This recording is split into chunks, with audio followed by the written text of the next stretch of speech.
Now we will see unit number 4, curve tracing. So we'll trace the curve for the functions. We know there are different types of functions: Cartesian function, polar function, parametric functions. Okay. So first we will discuss the tracing of a Cartesian curve. So in Cartesian curve, again there are two types: explicit function and implicit function. So here we'll discuss the curve, tracing of curve for explicit functions y equals to fx or x equals to fy.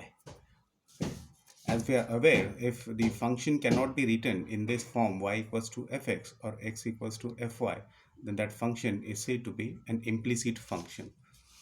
So here we will discuss first rules to trace the Cartesian curve. So there are certain rules which will help us to trace the rough nature of that curve. Okay. Here we will not get exact nature of that curve, but using these rules we can find out the rough nature of that curve for the particular function. Okay, so here we will discuss first the rules to trace the Cartesian curve, especially the explicit function y equals to fx or x equals to fy. So first rule is about symmetry. Okay. If powers of x if powers of x are even everywhere in the equation of curve, then curve is symmetrical about y-axis. See, if powers of x are even everywhere in the equation of curve, then that curve will be symmetrical about y-axis. And if the powers of y are even everywhere in the equation of curve, then curve will be symmetrical about x-axis. Say for example, your parabola y is equals to 4ax square, right? Or you can write y square equals to 4ax, okay? Or y square equals to 4ax. Say in first case, power of x is even, therefore this parabola is symmetrical about y-axis. So this is the parabola in upward direction, right? In second case, power of y is even everywhere in this equation. Okay, therefore this curve is symmetrical about x-axis. So we'll have parabola like this, right? If I take y equals to minus 4ax square, right? So y is always negative for any value of x, whether it is positive or negative. So definitely we'll get parabola below x-axis. And since power of x is even everywhere, so it is symmetrical about y-axis. So we'll have this parabola like this. Or x is equals to say minus 4a y square. X is always negative for any value of y. Okay, so parabola will be left focus left to the origin, and since power of y is even everywhere, all right, so it is symmetrical about x-axis. So like this. So here, see, hereafter you need not mug up these parabolas how it is exactly. So you just see the powers of x or y, whether it is symmetrical about x-axis or symmetrical about y-axis, whether x is negative or positive. So according to that, you'll get that parabola. Okay. Now, second rule: if powers of both x and y are even everywhere in the equation of curve, then the curve is symmetrical about both x and y axis. And simple example is circle. X square plus y square is equals to a square. Or you can take ellipse also. Right. Third, if we replace x by minus x and y by minus y, if equation remains unchanged, then curve is symmetric in opposite quadrants. Say for example, xy equals to c. We know this curve. If I replace x by minus x, y by minus y, my equation will remain unchanged. Therefore, its curve will be symmetric in opposite quadrants like this. We know this curve. Or you can take y equals to x cube. If I replace x by minus x and y by minus y, equation remains unchanged. Therefore, curve is symmetric in opposite quadrants. This is the first rule about symmetry. Now we'll go for second rule. Second rule is about origin and the points of intersection with coordinate axis. So it's very simple. If the equation of curve is satisfied by the origin 0 0, then the curve will pass through origin. Or if that equation of curve doesn't contain any absolute constant, then that curve will also pass through origin, right?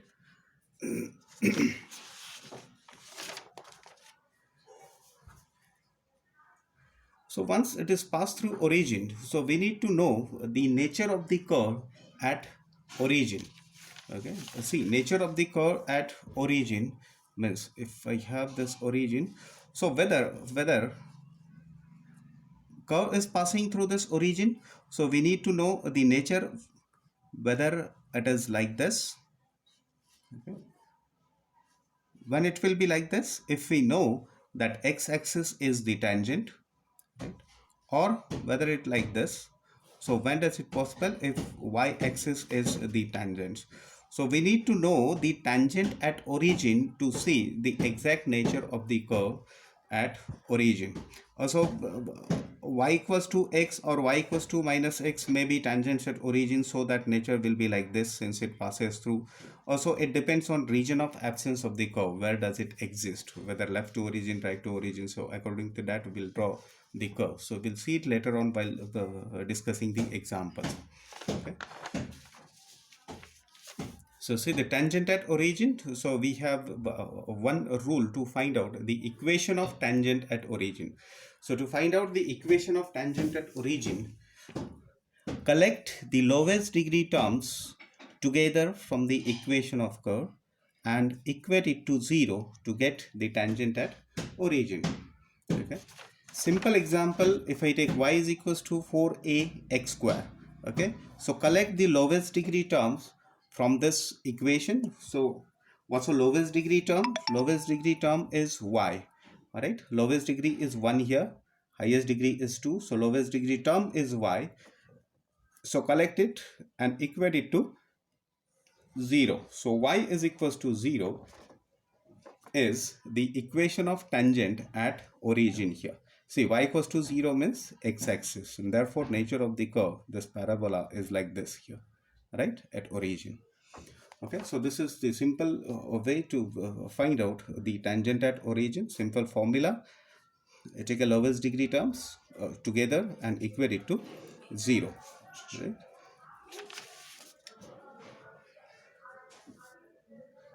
Now, second, so to get the points of intersection, it's a simple thing. Put x is equals to 0 to get the point of intersection with y-axis, and put y equals to 0 to get the point of intersection with x-axis.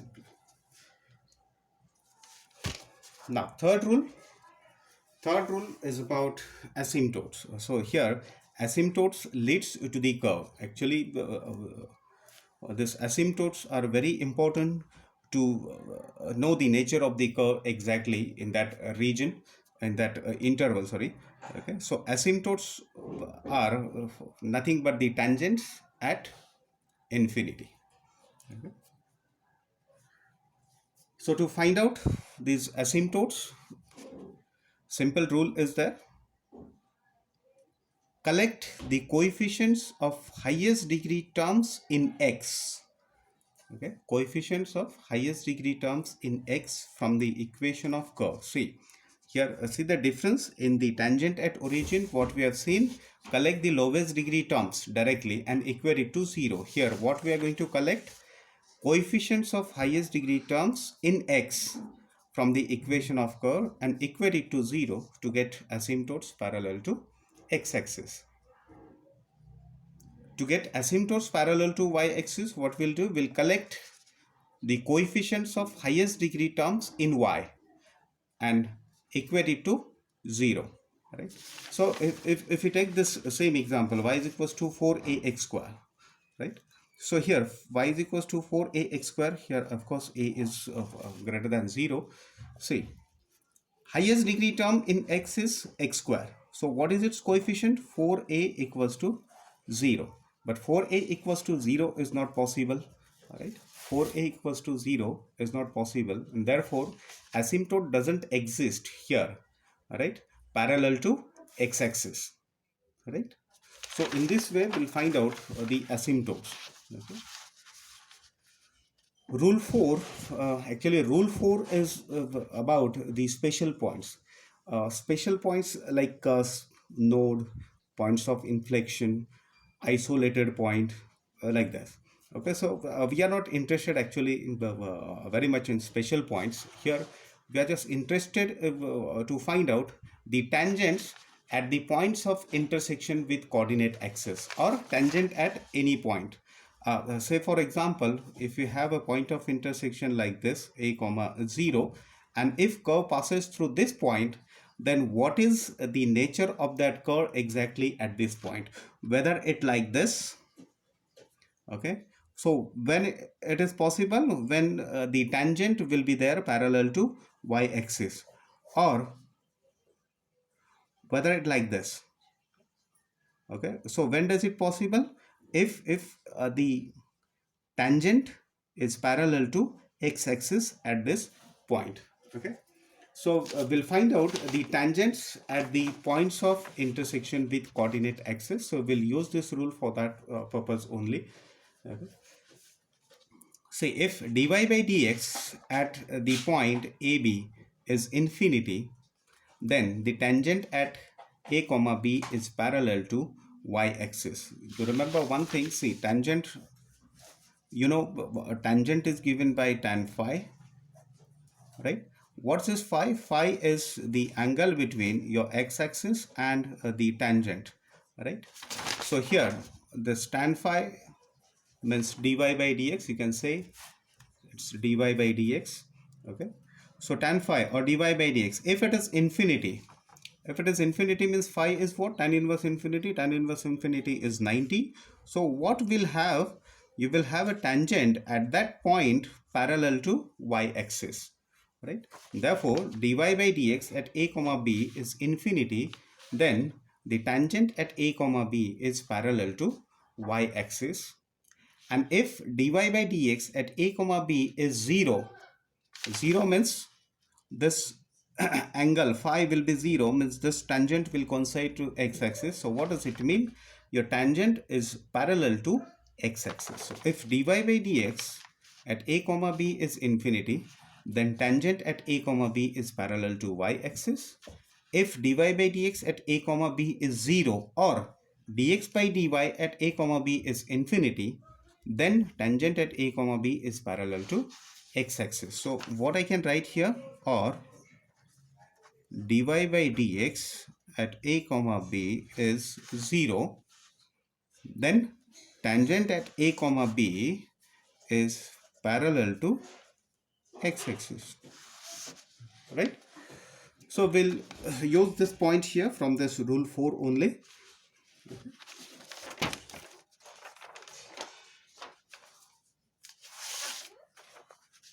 So last and important point is region of absence of curve. So this point is important here, that in which interval that curve is exist. So here we have two important point. See, if you have the point of intersection say with x-axis, right? This is origin, say this is called a comma 0.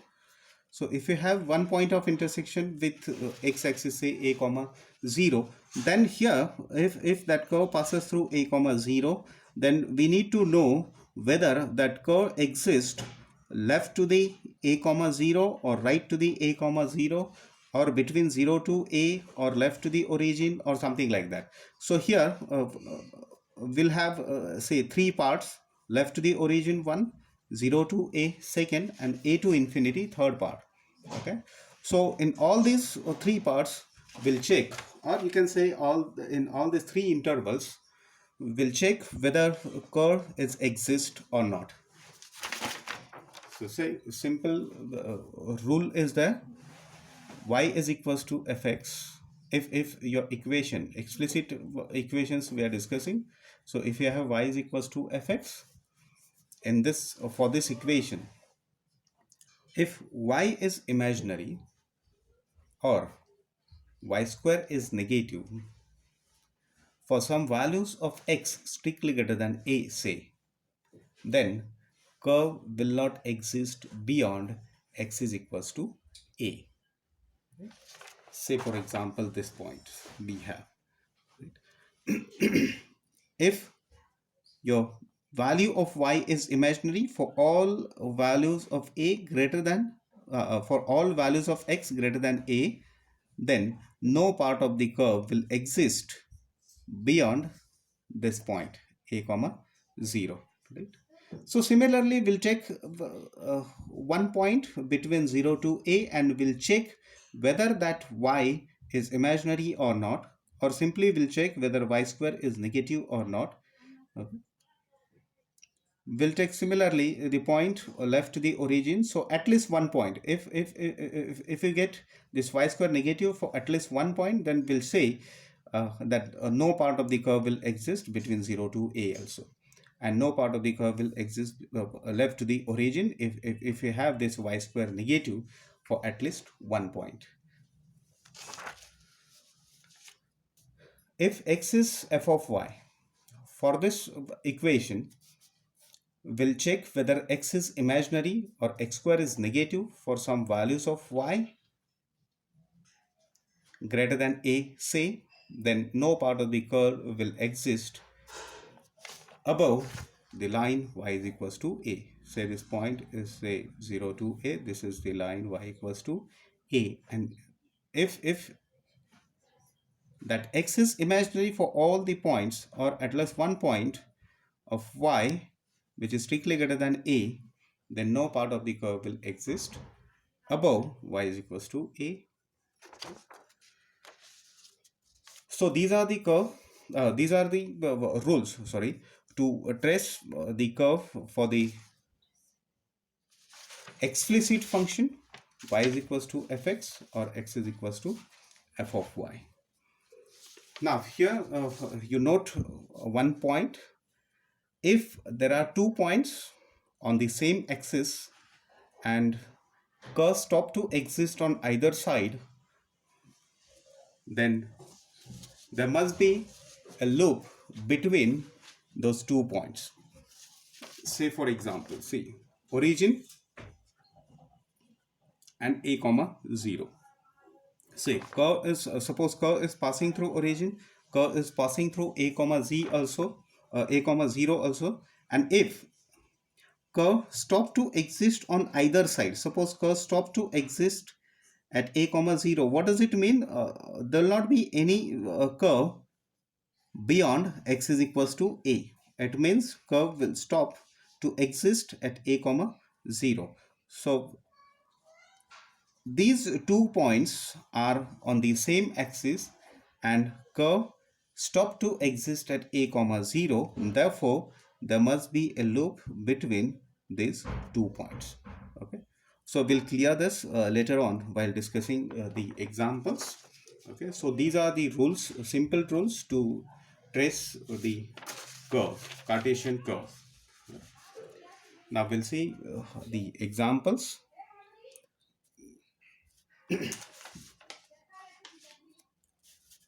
So first example, y equals to x into x square minus 1.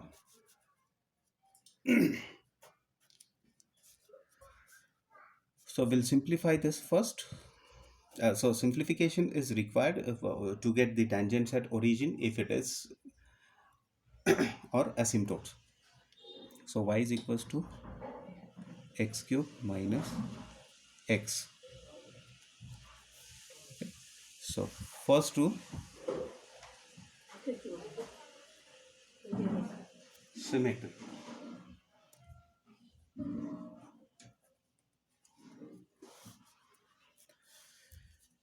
So see whether power of x is even everywhere.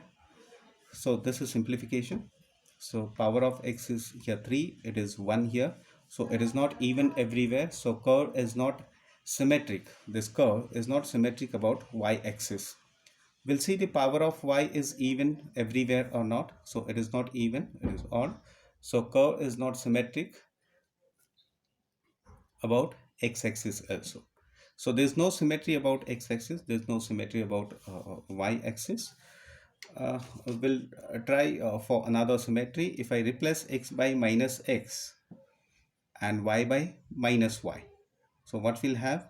Minus y minus x, here x square minus 1, so minus minus get cancelled. So curve, equation of curve remains unchanged. Therefore curve is symmetric in opposite quadrant. Curve is symmetric in opposite quadrant. So second rule,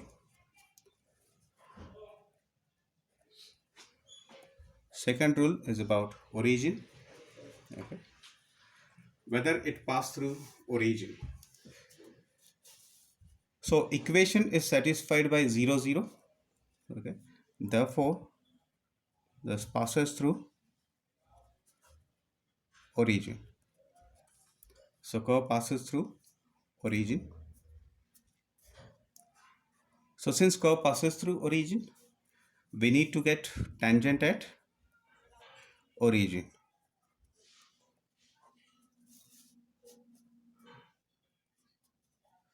So see the tangent at origin. So we have rule, collect the lowest degree terms together and equate it to 0. So what are the lowest degree term? See, we'll write it like this again. A simplification is what? X cube minus x minus y equals to 0. So here highest degree is 3 and lowest degree is 1. So lowest degree terms are x and minus y. So collect it together. So minus x minus y and equate it to 0. So what does this give? X is equals to minus y.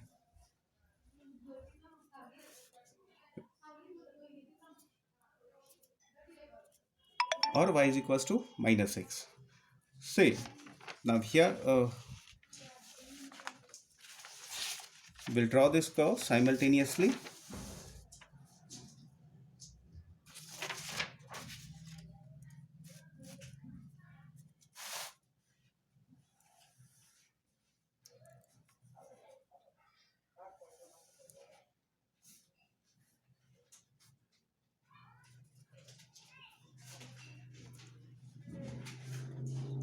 So origin, so it passes through origin.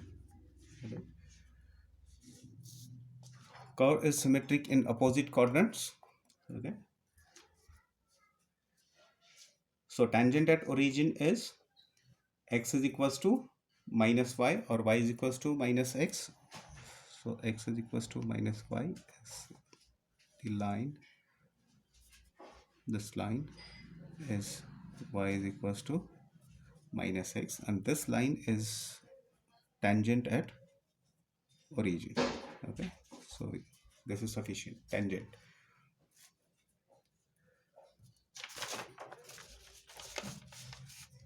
Now points of intersection. Okay, so put x is equals to 0 to get the point of intersection with y axis. So if I substitute x is equals to 0, what will have? Y 0. So origin is only the point of intersection with x is equals to 0. uh, if we substitute, then we'll get point of intersection with y-axis. So origin is only the point of intersection with y-axis. Okay. 0 0 is the point of intersection with y-axis. Right.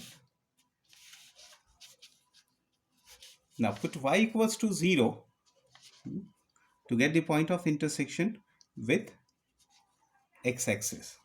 So what we'll have, if I substitute y equals to 0 here, I'll get x equals to 0 and x square minus 1 equals to 0. Okay. So what does this implies? When y is 0, x is 0, and when y is 0, what is x? This gives x is equals to plus minus 1. So when y is 0, x is 1 and minus 1. So 1 comma 0 and minus 1 comma 0 is the point of intersection with x-axis and origin also. So we'll draw these points here simultaneously. Say, so this is 1 comma 0 minus 1 comma 0. So these are the points of intersection with x-axis. Means curve passes through these 2 points. Okay. Now rule 3, asymptotes.